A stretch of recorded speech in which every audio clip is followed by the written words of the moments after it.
Hello, everyone. This is the video on Islam. So I wanted to kind of finish up the religions with this one. Although Islam is the youngest of the major religions, it started in about like 600. That's like 600 years after Jesus. Um, the Christian church was already established for 600 years. It's the second largest at nearly 1 billion. Just as Christianity started with the teachings of one person, so did Islam. Muhammad, this is the major figure here, obviously. He lives in the city of Mecca, and at the time, the people of Arabia believed in lots of different gods and goddesses, lots of idols. And what you had is desert um, tribes and merchants traveling all over the place. And um, and that's what Muhammad was. He was a merchant. And so you have down here in the corner of the page the black stone at Mecca, right? The Kaaba it's called.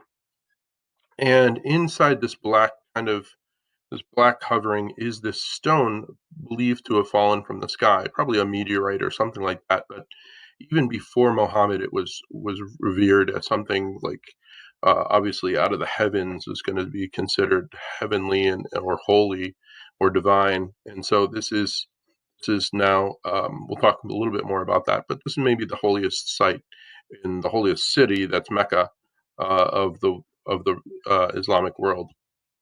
Um, so Muhammad was a successful merchant for 40 years.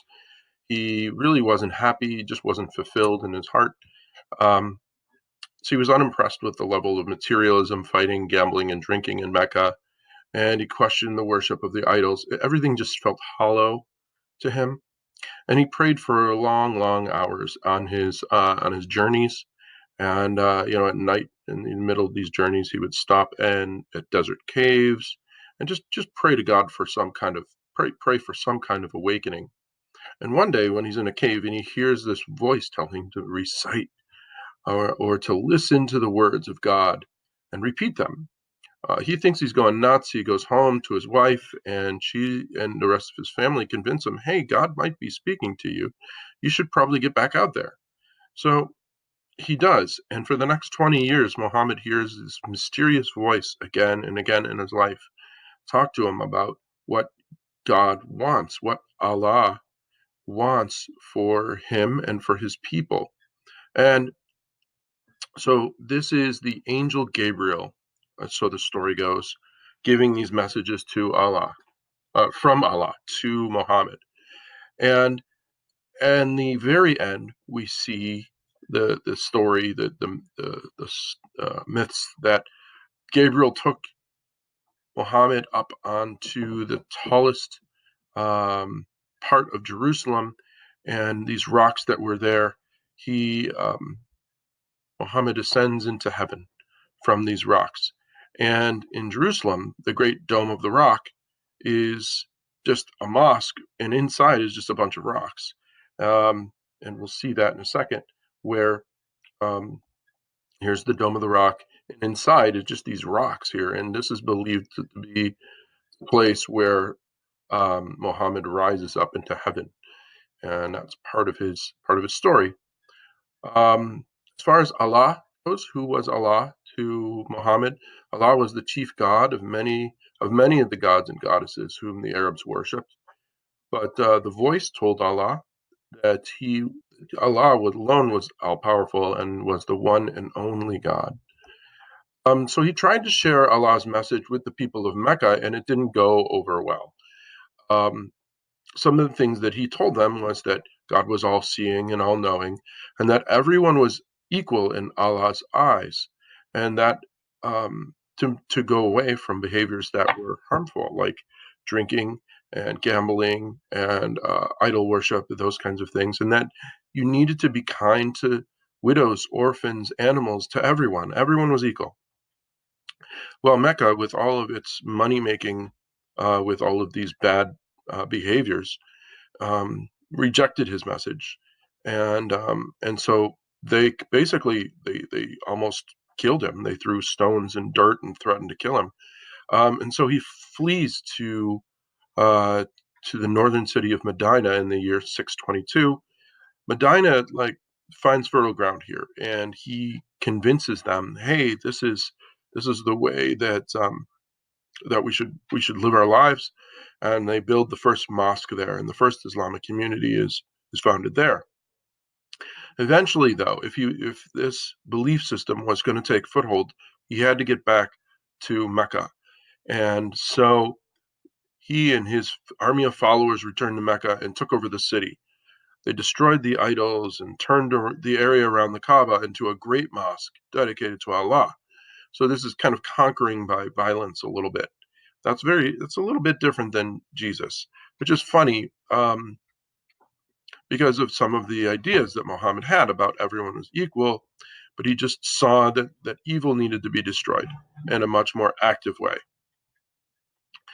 Um, those who accepted Muhammad as God's prophet came to be known as Muslims. And Islam, the name Islam, means to surrender to God, to submit oneself completely to God's will. By the time of his death, all of Arabia had surrendered to Allah. Not in a like we give up kind of way, but like in a they've surrendered their hearts over. After his death, different leaders, his followers, caliphs, they led the Islamic world. And this dispute after he died, as far as who should rule, whether would it be somebody from Muhammad's family, or whether or not it be the most wise of the caliphs. This becomes a major point of contention, and we'll talk way more about this in a bit. So, what do we know about the faith of Islam? We believe that it is a single unitary God, all powerful, all knowing, without any children or family of any kind. There's a little shade to the Christians. A belief in angels, right, who are made of light and can assume any form. A belief in revealed scriptures that were given to the prophets. And now here's where it gets interesting: is that the people of Islam, they see that these prophets are and their writings are included in the Torah of Moses, so that's the Old Testament, including the Psalms. Also, the Gospels. The Gospel of Jesus is very, very much in the eyes of the Muslims a holy book, and the Quran of Muhammad is obviously the ultimate of the holy books. A belief in the concept of prophets and chosen guides, that's important. They also have a belief in a last day on earth. So there's kind of an apocalyptic strain there to Islam. There's a belief in the foreknowledge of God regarding the future. That's a little different than what Christians believe. And a belief in the next life. So they do have, quote unquote, heaven. The souls will live on after Judgment Day and exist in paradise or hellfire. And some souls whose sins are minor will be allowed to leave hellfire and enter paradise after their punishment has been served. So that's a little bit like the Christian or the Catholic version of purgatory, although purgatory is its own separate third place, third experience that's different from hell or heaven. Where here you have them like, well, you just go to hell for a little while, right? And so hell doesn't necessarily um, have to be permanent.